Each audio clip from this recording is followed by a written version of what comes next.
Grand Prix of Miami goes back on NBC. 51 countries around the world pick up the signal. The race is shortened to 2 hours, and Raul Boesel, a Jaguar driver, wins the race. 1991, the 8th consecutive year of rain-free racing in Miami. As the field rolled away for the start, there was one noticeable difference. After 8 straight starts, Bob Wallach was not in the field thanks to difficulties during qualifying. At the start, Wayne Taylor put his Chevy Intrepid at the head of the pack, but minutes later, Davy Jones' Jaguar went into the lead. Juan Fangio III's Toyota Eagle was the first car out of the race. Fangio got his car going again after a spin, but soon was coasting to a stop, smoke pouring from the engine compartment on the 13th lap.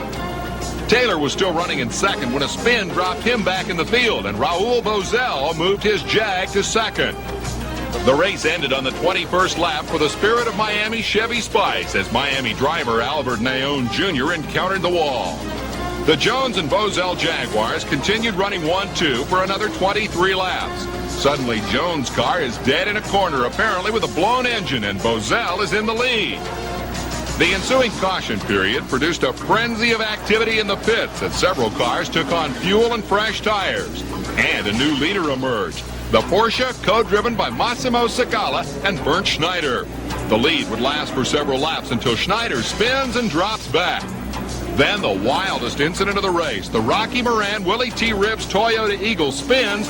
2 more cars wind up in the tire barrier. The 32 Buick Spice, one of the Camel Light entries, tries to limp back to the pits with heavy damage.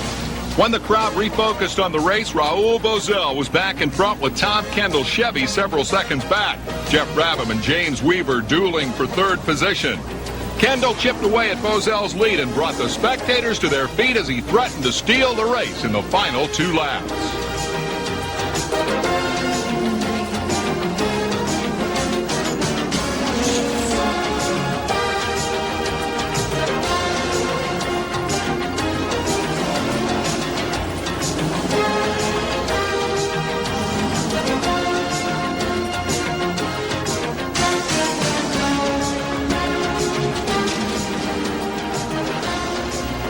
Boesel held off the challenge and took the checkered flag by a scant 767 ten-thousandths of a second. Boesel's average speed more than 84 miles an hour, a record for the Grand Prix of Miami. Well, I think it was one of the most exciting race that I won in my career. Especially the place, Miami is a very glamorous race, a very successful Grand Prix. The race was televised live to Brazil. I have the camera inside my car, so it looks like everything was perfect to win the race. And the worst thing that is my pits show me that was 1 lap to go, and when I got to the checker flag, and I thought that was the last lap, and the check wasn't there, so it was 1 more lap. And that was, really tough because I wasn't expected and I'm not prepared to do 1 more lap at a time. And I get caught in some traffic. That's why Tommy really close, and I want to choose the right place to overtake the slow car. So, that last lap was that stay in my mind, really.